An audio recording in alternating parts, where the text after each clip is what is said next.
အားလုံးပဲမင်္ဂလာပါမင်္ဂလာ Diplomacy ပိုင်း HT Channel လေးကနေကြိုဆိုလိုက်ပါတယ်ကျွန်တော်တို့ရဲ့တပတ်လည်နှစ်ကြိမ်တင်းနှင်းလာတဲ့တောက်ကြည9:00နာရီတိုင်းမှာတင်ဆက်ပေးရရှိတဲ့ကမ္ဘာသတင်းမီဒီယာတွေကပြောတော့ကမ္ဘာနဲ့မြန်မာအစီအစဉ်လေးကနေကြိုဆိုလိုက်ပါတယ်ဒီအစီအစဉ်လေးရဆိုရင်တော့ကမ္ဘာသတင်းမီဒီယာတွေထဲမှာနိုင်ငံတကာပညာရှင်တွေသုံးသပ်တင်ပြထားတာကိုကမ္ဘာအရေးမြန်မာအရေးဆွေးနွေးသုံးသပ်ချက်တွေကကောင်းလို့ရရများကိုမြန်မာပြည်သူတွေတည်တင်တည်ထိုင်အောင်သတင်းဆောင်ပါများကိုမြန်မာဘာသာဖြင့်မူရင်းအတိုင်းအာဘော်မပြောင်းမလဲပြန်လည်တင်ပြပေးတဲ့အစီအစဉ်လေးပဲဖြစ်ပါတယ်ဆိုတော့ဒီကနေ့အတွက်သုံးသပ်တင်ပြပေးသွားမယ့်ဆောင်းပါးကတော့ဆောင်းပါးရှင်ရေးမျိုးရင်းရေးသားတဲ့ China Double Game in မြန်မာပြည်ကတရုတ်ရဲ့နှစ်ဖက်ခြုံကစားပွဲဆိုတဲ့ဆောင်းပါးလေးပဲဖြစ်ပါတယ်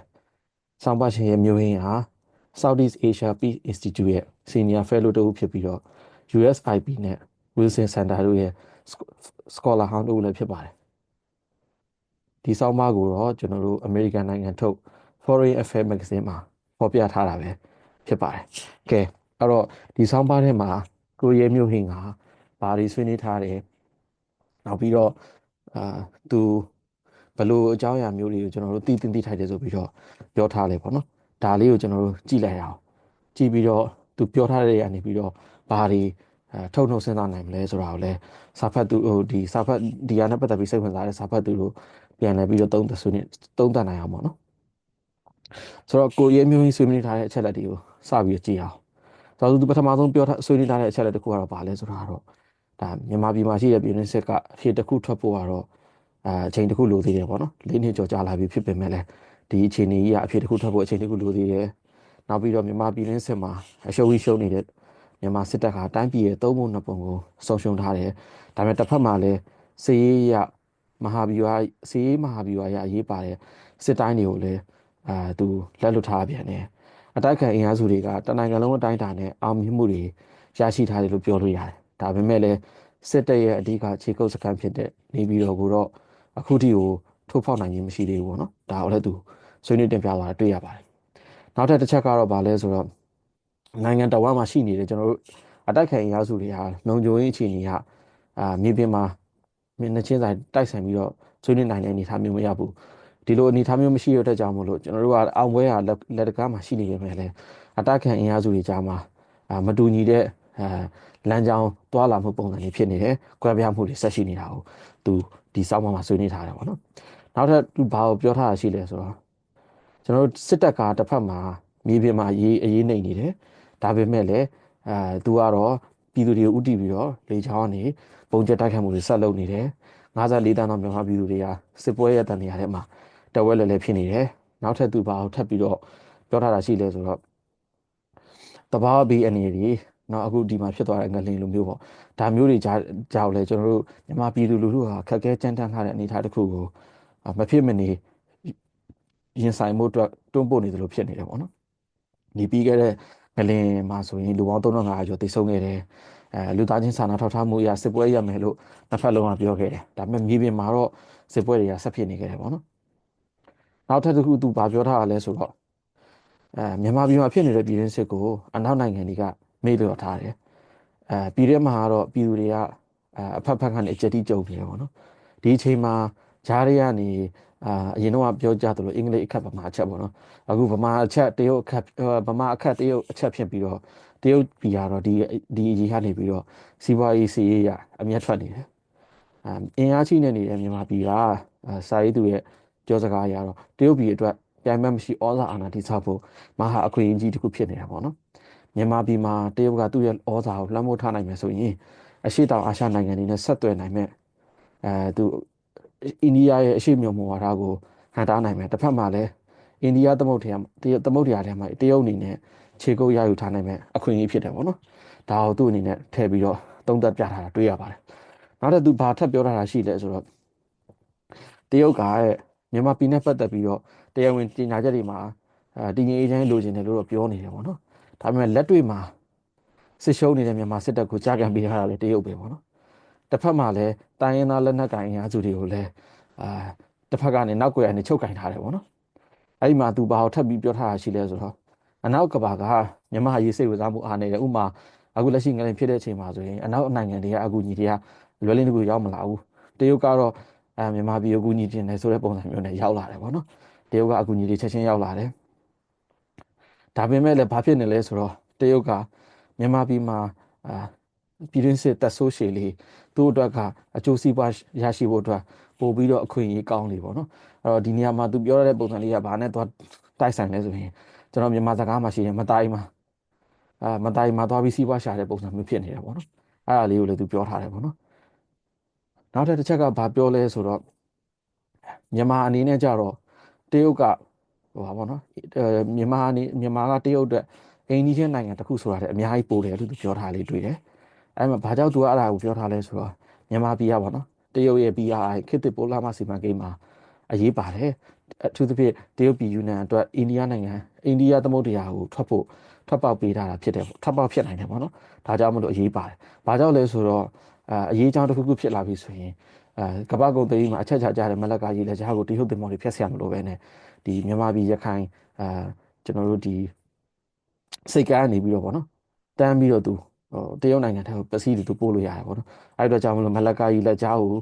လွှမ်းမိုးဖို့ခက်ခဲတဲ့အချိန်မှာသူ့အနေနဲ့ကြောက်ဖြူစီမံကိန်းကသူ့အတွက်အရေးပါတယ်ပေါ့နော်အဲ့ဒါလေးကိုလည်းပြောထားတယ်နောက်ထပ်ကကြတော့ဗာလဲဆိုတော့မြန်မာတရုတ်အတွက်တဘာဝတန်ရဇာတာတွေရဖို့လည်းရှိတယ်ဥပမာအခုလက်ရှိဆိုကျွန်တော်တို့ဒီတွင်းထွက်တန်ရဇာတာတွေနောက်ပြီးတော့ဗာတွေရှိသေးလဲဆိုတော့အခုခေတ်သစ်နည်းပညာထုတ်ကုန်တွေမှာအရေးပါတယ်မြေရှားတက်တူလိုအရာမျိုးတွေပေါ့နော်ဒါတွေအများကြီးလဲမြန်မာပြည်ကနေတရုတ်ကထုတ်ယူပြီးတော့စီးပွားရှာနေတာဟုတ်သူထောက်ပြထားတယ်ပေါ့နော်နောက်တစ်ခါကျတော့သူကအဓိကသူပြောတယ်ပေါ့နော်နှစ်ဖက်ချွန်စီမံကိန်းနှစ်ဖက်ချွန်ကစားပွဲဆိုတာဘာလို့ပြောတာလဲဆိုတော့သူကစစ်တပ်နဲ့မဟာမိတ်တိစောက်ထားတဲ့တရုတ်ကတစ်ဖက်မှာလည်းသူကဘာလို့ထားလဲဆိုတော့တိုင်းရင်းသားလက်နက်ကိုင်တွေနဲ့သူမဟာမိတ်လုပ်ထားတယ်တိုင်းရင်းသားလက်နက်ကိုင်တွေကိုသူလို့ထိန်းချုပ်လို့ရအောင်သဘာဝတယံဇာတာတွေကိုတိုင်းရင်းသားဒေသတွေကနေပြီးထုတ်ယူလို့ရအောင်နေဇက်ကလက်နက်ကိုင်တွေကိုလည်းတစ်ဖက်လည်းနဲ့ထောက်ပံ့ပေးတယ်ပေါ့နော်အဲ့ဒီဟာသူကဘာကိုပြောလဲဆိုတော့တရုတ်ကအဲ့ဒါကြောင့်မလို့သူကမြန်မာပြည်ကိုသူ့ရဲ့အာဏာအဝန်းဝိုင်းတွေကနေထွက်သွားမှာရမ်းကြောက်တယ်ပေါ့နော်တရုတ်ကတကယ်လို့မြန်မာပြည်သားဒီဘယ်လိုခေါ်မလဲဒီကျွန်တော်တို့တော်လိုင်းဖွဲ့တွေအင်အားစုတွေနိုင်ပြီးတော့သူစိုးရိမ်နဲ့အနောက်ကိုလိုလားတယ်လို့သူထင်နေတဲ့အင်အားစုတွေဒါအစိုးရဖြစ်လာပြီဆိုရင်ဒါကတရုတ်အနေနဲ့မြန်မာပြည်မှာသူတုံညင်တယ်လို့တော့မှောက်ချင်တယ်လို့မှောက်လို့ရတဲ့အနေဒါတခုဆုံးရှုံးသွားနိုင်တယ်ပေါ့နော်ဒါကြောင့်မလို့တရုတ်အနေနဲ့ဒါကိုလုံးဝမလိုလားဘူးတော်လိုင်းဖွဲ့တွေနိုင်သွားမှာလုံးဝမလိုလားဘူးဆိုပြီးတော့သူကပြောထားတယ်ပေါ့နော်အဲ့ဒီမှာသူကအဲ့ဒါဘာကိုထပ်ပြောလဲဆိုတော့တရုတ်နိုင်ငံခြားရေးဝန်ကြီးကပေါ့နော်ပြီးခဲ့တဲ့တိတ်မကြခင်ရမယ်မြန်မာအရေးနဲ့ပတ်သက်ပြီးတော့တခြားကမ္ဘာနိုင်ငံတွေဝင်မပါဘူးသူကတတိပေးတယ်ဆိုတဲ့ဟာမျိုးလုပ်ခဲ့တာလို့ထောက်ပြထားတယ်ပေါ့နော်အဲ့တော့သူတရုတ်ကဘာဖြစ်ချင်တာလဲဆိုတော့မြန်မာဆိုတာက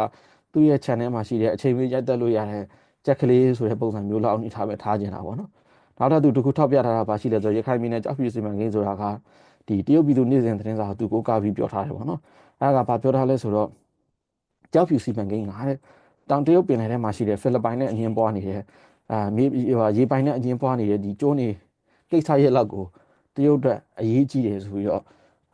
ပြောဆိုထားတယ်ပေါ့နော်တရုတ်ပြည်သူသတင်းစာရဲ့အဘော်အရဆိုပြီးတော့သူဒီနေရာမှာဆွေးနွေးတင်ပြထားတာတွေ့ရပါတယ်နောက်ထပ်သူကဘာပြောလဲဆိုတော့ကျွန်တော်မြန်မာပြည်မှာ2021ပေါ့နော်ဆင်အာဏာသိမ်းမှုဖြစ်တယ်ဆင်အာဏာသိမ်းမှုဖ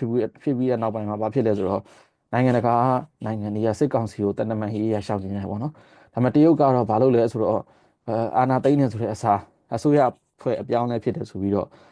စစ်တပ်ကိုတနမန်ရေးရမတိမတာလူရသွင်းဆက်ဆံတယ်ပေါ့နော်အစားပိုင်းမှာတစ်ဖက်မှာလည်းဘာလုပ်လဲဆိုတော့စစ်တပ်ကဆန့်ကျင်တဲ့တိုင်းသားဖွဲ့စည်းတွေဟိုစစ်တပ်နဲ့ဆန့်ကျင်တဲ့ဒီမိုကရေစီအင်အားစုတွေကိုတစ်ဖက်လည်းနဲ့ထောက်ပံ့ပေးပြီးတော့အိမ်ချက်ချင်းကတ်ခိုင်းတယ်တိုက်ခိုင်းတယ်ဆိုတဲ့ဟာမျိုးကိုသူကပြောထားတာတွေ့ရတယ်ပေါ့နော်နောက်ထပ်သူဘာထပ်ပြောထားလဲဆိုတော့2021ဆင်အာဏာသိမ်းမှုမှာပေါ့နော်သူဘာပြောလဲဆိုတော့အာဏာလက်လွတ်လိုက်ရတဲ့ကျွန်တော်တို့ဒီNLD ပေါ့နော်အခုတော့အမျိုးသားညီညွတ်ရေး NUG ပေါ့ဒီအဖွဲ့အစည်းတွေကိုလည်းသူကဘယ်လိုတွေးထားလဲဆိုတော့အနောက်နိုင်ငံတွေရဲ့လက်ဝေခံအဖွဲ့တွေဆိုပြီးတော့သတ်မှတ်ထားတယ်အထူးသဖြင့်သူကဘာဟောထောက်ပြလဲဆိုရင်ဘာမာအပ်ပေါ့နော်အမေရိကန်ဆိုရရဲ့ဘာမာအပ်ဆိုပြီးပြဋ္ဌာန်းလိုက်တဲ့အချိန်မှာတရုတ်အာဏာညောင်းတဲ့တိုင်းသားအဖွဲ့တွေကို NUG နဲ့မဆက်ဆံဘူးပေါ့ MNDAA တို့တခြားအဖွဲ့တွေပေါ့နော်ဒီအဖွဲ့တွေကို NUG နဲ့မဆက်ဆံဘူးဆိုပြီးတွန်းအားပေးခဲ့တဲ့အကြောင်းလည်းသူဆွေးနွေးထားတယ်ပေါ့နော်တစ်ဖက်မှာလည်းသူကဘာလဲဆိုတော့လွတ်တန်ငါကြီးမှလည်းကြောက်တယ်ပေါ့နော်အဲ့တော့NUG ကိုလည်းမတိမတာချွေးသိမ့်တဲ့အနေနဲ့တွဲဝိုက်ပြီးတော့ဆက်ဆံတာမျိုးတွေလုပ်ခဲ့တယ်ပေါ့နော်အဲ့ဒါလည်းသူပြောထားတယ်အဲ့တော့ ဆီယနာသိမ်းမှုဖြစ်တဲ့ချိန်ကနေပြီးတော့နှစ်နိုင်ငံကြားတဲ့ချိန်ဒီပေါ့နော်တရုတ်ရဲ့နှစ်ပတ်ချုံမွားကအလုပ်ဖြစ်ခဲ့တယ်မြန်မာကိုတရုတ်လက်ထက်မှာမှောက်ရှင်တဲ့ချိန်မှောက်သွင်းတဲ့ချိန်သူလှုပ်လို့ရခဲ့တာသူဒီမှာပြောထားတယ်ပေါ့နော်ဒါပေမဲ့တရုတ်ကဘယ်နေရာအချိန်မှသူလန့်သွားလဲဆိုတော့ဒီ2023မှာဖြစ်တဲ့2029စစ်စင်ကြီးပေါ့နော်အဲဒီစစ်စင်ကြီးမှာတော့ဒီတရုတ်နဲ့နှိစက်တဲ့တိုင်းသားအဖွဲ့အစည်းတွေကပေါင်းပြီးတော့ပေါ့နော်တိုက်လိုက်တာနောက်ဆုံးဟိုဒီမြန်မာစစ်တပ်ရဲ့အဓိကစစ်ဌာနချုပ်ဖြစ်တဲ့လာရှိုးကြီးကိုကြာသွားတယ်ပေါ့နော်လာရှိုးမြို့ကြီးကြာသွားတဲ့အချိန်မှာဒါတရုတ်ကဒီကတော့အချိန်ကြီးများသွားပြီပေါ့နော်တော်လိုင်းရေးဖွဲ့တွေကိုသူလွတ်ပေးထားတာတော်တော်များသွားပြီဆိုတဲ့ပုံစံမျိုးဇက်ကျိုးပြန်ဆွဲဖို့ပေါ့နော်အချိန်ရောက်ပြီတော့သူယူဆတယ်ဆိုပြီးတော့တရုတ်ဘက်ကယူဆတယ်ဆိုပြီးတော့ဒါကိုရဲမျိုးရင်းဆွေးနွေးတင်ပြထားတယ်ပေါ့နော်သူနောက်တစ်ထပ်ဗာပြီးပြောထားတာရှိတယ်ဆိုတော့မြန်မာပြည်တွင်းစစ်မှာအရှုံးနိုင်ပေါ်သွားနိုင်တဲ့အခြေအနေမျိုးရောက်လာမယ်ဆိုရင်ဒါသူ့အတွက်ကသူတယောက်တည်း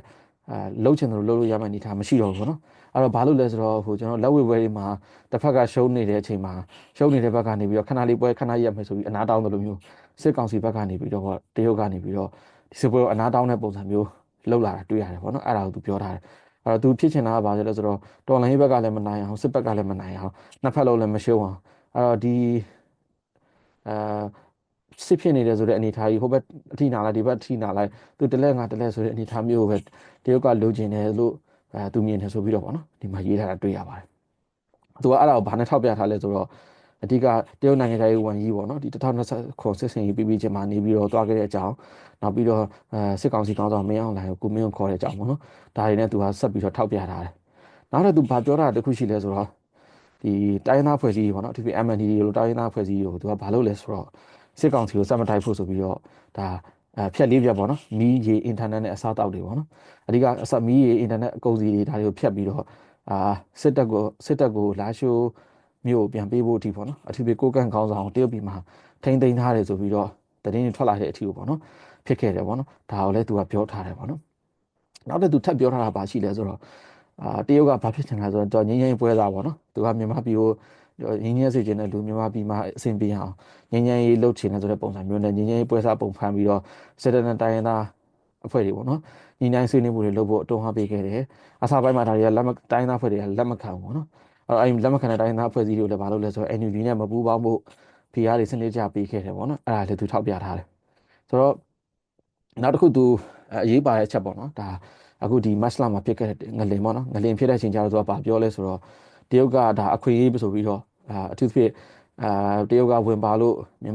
ဒီမိုကရေစီအင်အားစုတွေပြည်သူတွေကြားထဲမှာတရုတ်နဲ့ပတ်သက်ပြီးတော့စန့်ကျင်လှိုင်းနေမြင့်တက်နေတာပေါ့နော်အဲ့ဒါနဲ့ပတ်သက်ပြီးတော့ရှော့ချဖို့ဒီငလင်အားတရုတ်ပြည်အခွင့်အရေးဖြစ်ခဲ့တယ်ပေါ့နော်အဲ့တော့ငလင်မှာအနောက်နိုင်ငံတွေကမြန်မာပြည်ကိုဘာမှထိထိရောက်ရောက်မ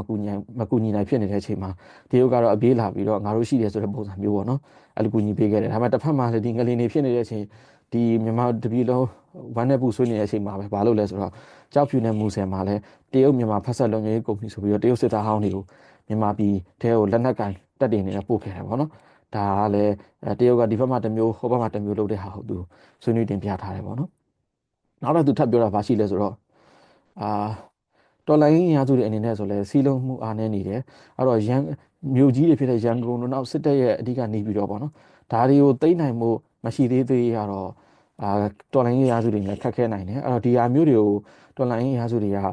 ကတိုက်ခတ်မှုတွေလုပ်ဖို့လဲစ조사နေတာတွေ့ရတယ်ဆိုပြီးတော့သူပြောထားတယ်ပေါ့နော်ဒါမဲ့လည်းသူဘာကိုအဓိကထောက်ပြထားတာတခုရှိတယ်ဆိုတော့တော်လိုင်းရစုတွေကြားမှာအခုချိန်ကြီးညီညွတ်ရေးမတိဆောက်နိုင်သေးဘူးတပ်ပေါင်းစုမဖွဲ့နိုင်သေးဘူးပေါ့နော်ဒါကြောင့်မလို့စေးရမြေပြင်မှာအနိုင်ဆိုတဲ့အရာလက်ထွက်ဖို့အဖြစ်ထွက်ဖို့ကတော့အလန်းဝေးနေသေးတယ်လို့သူပြောထားတယ်။နောက်ထပ်ဒီမှာသူထပ်ပြောထားတာပါရှိတယ်ဆိုတော့တော်တော်လေးကောင်းတဲ့ချက်ပေါ့နော်။နိုင်ငံရေးကကျွန်တော်တို့ကဒီပြဿနာကိုဖြေရှင်းနိုင်မှုလမ်းစာမမြင်ရသေးဘူး။တစ်ဖက်မှာလည်းစစ်တပ်ကအတူရောင်ရွေးကောက်ပွဲလုပ်ပြီးတော့နိုင်ငံရေးထွက်ပေါက်ရှာဖို့ကြိုးစားနေတယ်ပေါ့နော်။အထူးသဖြင့်ဒီငလင်ဖြစ်လာတဲ့အချိန်မှာလည်းပို့ပြီးတော့မှဒီရွေးကောက်ပွဲအစီအစဉ်ဟာခက်ခဲလာနိုင်တယ်ပေါ့နော်။တော်လိုင်းအင်အားစုတွေရောနောက်ပြည်သူတွေကလည်းစစ်တပ်ရဲ့အတူရောင်ရွေးကောက်ပွဲကိုလက်ခံမှာမဟုတ်ဘူးဆိုတာကိုသူထောက်ပြထားတယ်။ဒီတော့ရွေးကောက်ပွဲဟာပြည်တွင်းစစ်ကိုပေါ့နော်ပို့ပြီးမိသားထပ်ပေးလိုက်သလိုပဲဖြစ်လိမ့်မယ်ပေါ့နော်အဲ့လိုလေးပြောထားတာတွေ့ရပါတယ်နောက်ထပ်သူဘာထပ်ပြောထားတာရှိလဲဆိုတော့အိန္ဒိယတရုတ်စတဲ့အာဆီယံပေါ့နော်ဒီဖွဲ့စည်းတွေအားလုံးကတော့ဆွေးနွေးညှိနှိုင်းအဖြေရှာဆိုတဲ့လမ်းကြောင်းတွန်းပို့နေတာတွေ့ရတယ်ဒါမဲ့လည်းသူကအဲ့ဆွေးနွေးညှိနှိုင်းအဖြေရှာတယ်ဆိုတဲ့အချက်ကမဖြစ်နိုင်ဘူးဆိုတာကိုအဓိကအချက်နှစ်ချက်နဲ့သူထောက်ပြထားတယ်တော့နံပါတ်1သူထောက်ပြထားတဲ့အချက်ကဘာလဲဆိုတော့တော်လန်ရေးရာစုတွေဟာတဲ့လက်ရှိစစ်တပ်ဘက်က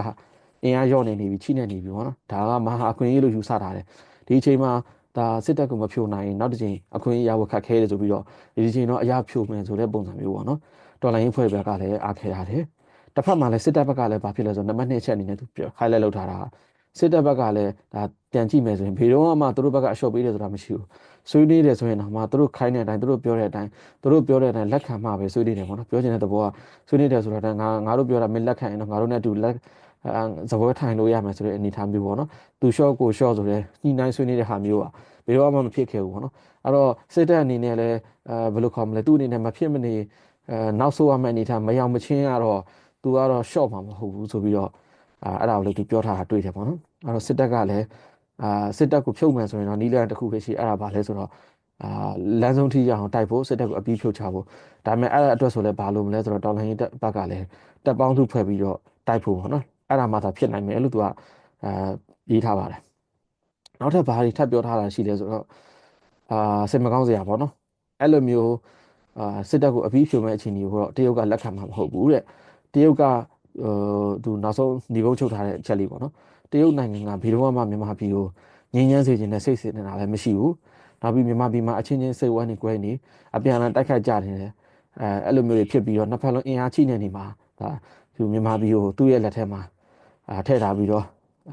မှောက်ချင်တယ်လို့မှောက်လှုပ်ချင်တယ်လို့လှုပ်လို့ရမယ်ပေါ့နော်အဲ့လိုမျိုးအနေသာတရုတ်ကလိုလားပါတယ်ဆိုပြီးတော့သူရေးထားပါတယ်ဒါကတော့စောင်းပါရှင်ရဲမျိုးဟင်းရဲတယ်ပေါ့နော်ကျွန်တော်တို့မြန်မာပြည်ကတရုတ်ရဲ့နှစ်ဖက်ချုံကစားပွဲဆိုတဲ့စောင်းပါကိုဖတ်ပြီးတော့ကျွန်တော်သူဆွေးနွေးထားတဲ့အချက်လက်တွေကအရေးပါတဲ့အချက်လက်တွေကိုသိကျင်တဲ့မြန်မာစာဖတ်ပရိသတ်တွေသိရှိလို့ရအောင်သူ့ရဲ့မူရင်းအာဘော်ကိုအတတ်နိုင်ဆုံးကိုက်ညီအောင်ယူပြီးတော့ပြန်ပြီးတော့တင်ဆက်ပေးခဲ့တာဖြစ်ပါတယ်ဆိုတော့လာမယ့်အစီအစဉ်တွေမှာလည်းစိတ်ဝင်စားဖို့ကောင်းတယ်ပေါ့နော်ဘယ်လိုစောင်းပါးတွေကိုတင်ဆက်ပေးမလဲဆိုတာစိတ်ဝင်စားရင်ဒီမြန်မာ Diplomacy by HD Channel လေးကို subscribe လုပ်ထားနိုင်ပါတယ်ကဲအဲ့တော့နားထောင်ပြီးပြီဆိုရင်လည်းဒီစောင်းပါးရှင်ရဲမျိုးရေးဆွေးနွေးထားတဲ့အချက်လက်တွေနဲ့ပတ်သက်ပြီးတော့လူကြီးမင်းတို့ဘယ်လိုတွေမြင်လဲဆိုတော့လူကြီးမင်းတို့အမြင်တွေကိုလည်း comment မှာဆက်လက်ပြီးတော့ဆွေးနွေးနိုင်ပါတယ်အဲ့တော့ကျွန်တော်တို့ရဲ့ China ကျွန်တော်တို့ရဲ့ဒီမြန်မာ Diplomacy by HD Channel လေးကတနင်္လာနေ့ည9:00 နာရီနဲ့တောက်ကြနေ့ည9:00 နာရီတိုင်းမှာ YouTube မှာစောင်းပါနိုင်ငံတကာမီဒီယာတွေကသုံးသပ်ထားတဲ့မြန်မာနဲ့ပတ်သက်တဲ့အကြောင်းတွေနောက်ကမ္ဘာနိုင်ငံရေးအဖြစ်အပျက်တွေကမြန်မာပြည်သူတွေနဲ့သိထားတဲ့အချက်လက်တွေကိုအပတ်စဉ်တင်ဆက်ပေးသွားမှာဖြစ်ကြောင်းပြောကြရင်အားလုံးနှုတ်ဆက်လိုက်ပါတယ်မြန်မာပြည်သူတွေအားလုံးကျန်းမာချမ်းသာကြပါစေ။